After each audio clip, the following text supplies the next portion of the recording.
Hello friends, good morning. Welcome to my channel Cooking and Beyond by Induji. இன்னைக்கு நான் இட்லி மிளகாய் பொடி எப்படி செய்கிறது என்னோட ஸ்டைலில் காட்டி கொடுக்குறேன்.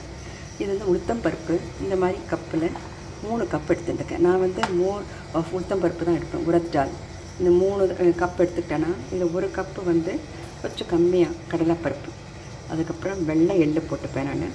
அதுக்கப்புறம் கடைசியில் வெல்லம், கொஞ்சம் புளி, அப்புறம் பெருங்காயம் எண்ணெயில் வறுத்து போட்டு பவுடர் பண்ணிடுவேன். அதுக்கப்புறம் கொஞ்சம் மிளகும் சேர்த்துப்பேன், கொஞ்சம் சீரகம், கொஞ்சம் கடுகு வந்து நான் ட்ரையாக தான் ரோஸ்ட் பண்ண போகிறேன். அது ரொம்ப ஒரு சுவை கொடுக்கும், டைஜஷனுக்கு ரொம்ப ஈஸி. சீரகமும் கடுகும் ரொம்ப நல்லது, அது ஒரு ஃப்ளேவர் கூட கொடுக்கும். இந்த ஊறுகாலெல்லாம் போடுறோம் இல்லைங்களா, அந்த மாதிரி இது மிளகாத்தூளிலே நான் போடலாம். இட்லி மிளகாத்தூள் நான் போட போகிறேன்.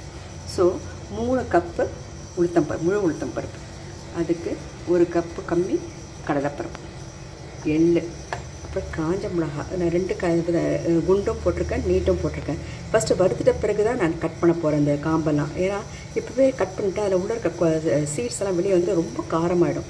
ஸோ இது வறுத்துட்டு இதை மட்டும் எண்ணெயில் கொஞ்சம் லைட்டாக எண்ணெயில் வறுத்துருவேன். அப்புறம் அதுக்கு வந்து பேலன்ஸ் பண்ணுறதுக்கு கொஞ்சம் வெல்லம், கொஞ்சம் புளி, அப்புறம் பெருங்காயம், ருசி நல்ல ஒரு வாசனை கொடுக்கும்.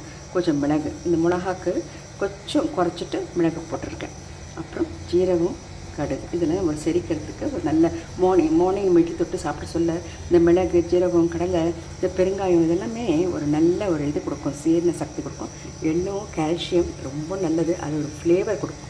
ஸோ இதுதான் நான் செய்கிறேன் மிளகாய் பொடி. கடைசியில் சால்ட்டை போட்டு டெஸ்ட் பண்ணிவிட்டு கொஞ்சம் வெள்ளம் கூட போட்டுப்பேன். அவ்வளோதான். இதுதான் நான் செய்கிறேன் மிளகாத்தூள், இட்லி மிளகாய் பொடியோடைய இது எப்படி பண்ணணுன்னா எல்லாமே ட்ரை ரோஸ்ட் பண்ணணும். இந்த ஃபஸ்ட்டு இந்த கடாயை நல்லா சூடான பிறகு 3 கிண்ணம் இந்த 3 கப்பு உளுத்தம் பருப்பை நல்லா வறுத்துருங்க, செவக்க வறுக்கணும். அதை எடுத்து வச்சுருங்க. அதுக்கப்புறம் கடலைப்பருப்பையும் எல்லாமே சின்ன தீயில தான் வறுக்கணும். அதுக்கப்புறம் கடலைப்பருப்பு நல்லா செவக்க வறுத்துடணும்.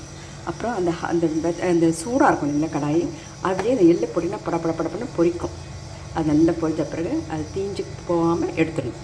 அதுக்கப்புறமா நான் அந்த கடுகு, சீரகம் அது தனித்தனியாக கொஞ்சமாக போட்டு நல்லா வறுத்து எடுத்துருவேன். எல்லாம் பொரியும். அதுக்கப்புறம் மிளகு வாசனை வரைக்கும் வறுத்துருவேன். அதுக்கப்புறமா கொஞ்சோண்டு எண்ணெய் போட்டு பெருங்காயம் பொரிஞ்ச பிறகு அதையும் எடுத்துருவேன்.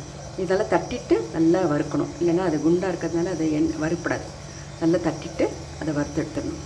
அதுக்கப்புறமா கொஞ்சோண்டு எண்ணெய் கடாயில் இருக்கும் இல்லைங்களா, அந்த கடாயில் அந்த எண்ணெயிலேயே உங்களுக்கு இந்த மிளகாவை நல்லா வறுத்துருங்க, கலர் மாறாதபடி எடுத்துடணும். அதுக்கப்புறம் அரைக்கிறதுக்கு முன்ன இந்த புளியும் போட்டு நல்லா வதக்கிடும், நல்லா சூட்லேயே கடாயிலே வறுத்துரும். அதுக்கப்புறமா இந்த எல்லாம் ஆறின பிறகு உப்பு, வெல்லம் எல்லாத்தையும் போட்டு ஃபஸ்ட்டு மிளகாவை அரைச்சிடணும், பவுடரை அரைச்சிடணும். அதுக்கப்புறம் மீதியெல்லாம் அரைக்கணும்.